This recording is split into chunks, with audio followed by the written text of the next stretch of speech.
Hello, welcome to Oxford Heirlooms. This is the final video for project number 5, the Laura gown and the Laura Day gown and a bonnet. Okay, now today we're going to be sewing our little silk ribbons onto the back corners and onto the front corners. Okay, I've got 4 pieces of 1/4 inch ribbon that are 12 inches long, and I've got 2 pieces of 5/8 inch ribbon that are 18 inches long. Okay, so I'm going to start on the back of the bonnet with the narrow ribbon. Okay, what I'm going to do is I'm going to put a little blue mark right where the entrée ladders intersect at the left bottom back corner, on the 2 bottom corners, and on the right bottom corner. Okay, now I've got a needle loaded up with some white thread, and I'm going to pick up a 1/4 inch ribbon, and then I'm going to fold it over a 1/4 inch and fold it over another 1/4 inch so that the little raggedy edge is now inside the ribbon. Then before I start sewing it to the garment, I'm going to tack it down with 1 little stitch, or 2 little stitches actually. Come in from the back, go back to the back again, come in from the back one more time. Try to keep your stitches all in the same place. That way it looks like it's just 1 satin stitch holding it on. Okay, so let's pick a corner and get started. Okay, I'm going to start with this corner right here. Okay, so I'm going to go into the back of the bonnet, bringing the ribbon with me, and following my miter edge, I'm going to keep that at a 45-degree angle, and I'm just going to tack it down with 3 or 4 little satin stitches. Try and, like I said, keep your stitches in the same place, and it'll look like just 1 satin stitch rather than sort of a bird's nest of stitches.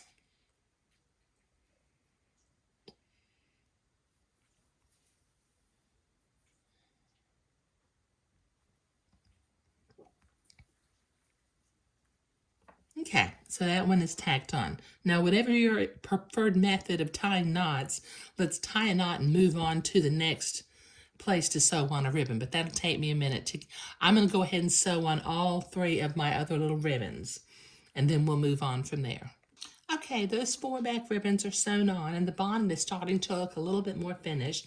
Now it's time to sew the front ribbons, the wider ribbons, onto the front. Now what I have gone ahead and done with my ironing board, I ironed down about a 1/2 inch and another 1/2 inch. And I do this because this silk ribbon is so incredibly slippery that it's hard to work with.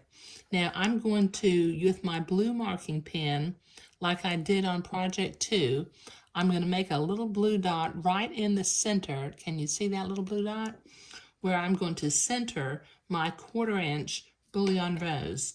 Now I'm using a number 7 milliner's needle. This particular package comes with size 3, 5, and 7, and I think that the smallest needle has the largest number, but if I've got that backward, I'm using the smallest needle in this package.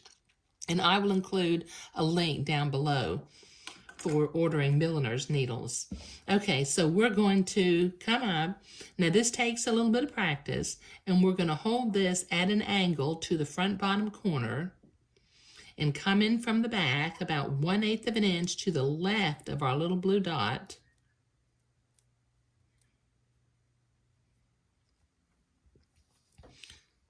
And then go back to the back about 1/8 inch to the right of the little blue dot and proceed to create a bullion knot.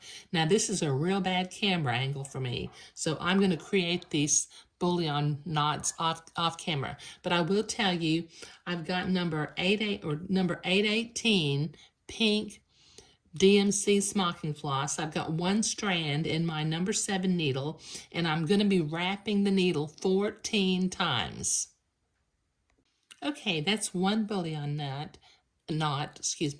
I'm going to make 2 more, one above it, flaring out slightly and one down below it flaring out just ever so slightly to make two little rosebuds that are kind of pointing towards the front of the bonnet. So I'll do this off camera because, like I said, this is a real bad camera angle for me, and I do better making bouillon nuts if they are right underneath my nose. Okay, I have that sewn onto both sides, and that is just a beautiful, delicate little touch. So next I need to trim the bottom of my ribbons, and I like them to have a diagonal little cut, and I want the two front ribbons to have the same angle on their diagonal cut.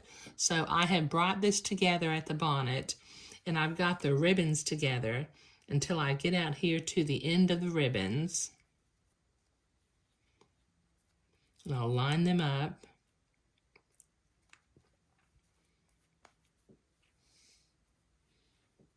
And then using my embroidery scissors, I'm going to cut this at an angle. And that gives it a nice little detail and prevents the ribbons from rattling.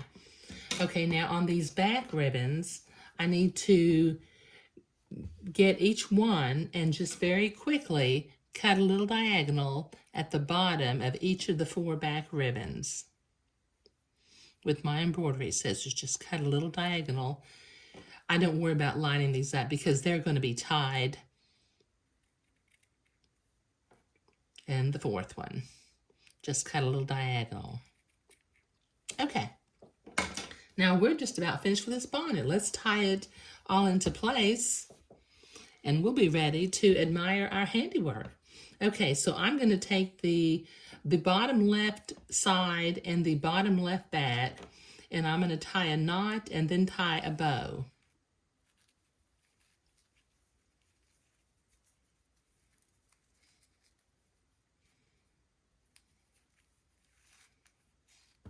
Okay, I'll do the same thing on the other 2 bottom ribbons. Bring them together. Tie like half of a square knot, I guess is what that is. And then tie a bow, just like you're tying your shoelaces. And there we have it. It's ready to be worn by a baby at some point in time. Okay, let me zoom out for just a minute, then I think I'm going to try to show our full project here. Okay, so we got our bonnet, and we've got our Laura Day gown that just turned out really super sweet. And the bonnet, since it has the same batiste and the same laces, it coordinates with it real nicely. I do need to, I see up here on the top, I've got a little blue mark, so I need to get my bottle of distilled water and kind of inspect my bonnet and my garment also for any blue fabric marking pins. But didn't that just turn out really, really sweet? Okay, now as a teaser for project number 5, it's already in the works. Project number 5 is going to be for a boy. Yay! So far all my projects have been for girls. Now project number 6 is going to be an heirloom bubble for a little 1-year-old boy. The body of the bubble is going to be blue Swiss batiste, and the top of the bubble is going to be white, but it's going to have some beading on either side of some Swiss insertion and some insertion laces with blue colored ribbon woven in. It'll have lace at the sleeves. Obviously, it won't have a little puff sleeve because this is for a boy. So this is real sweet. I'm going to be using the pattern by Cherry Williams called Baby Bubbles. Hope you can see it. This is just called Baby Bubbles.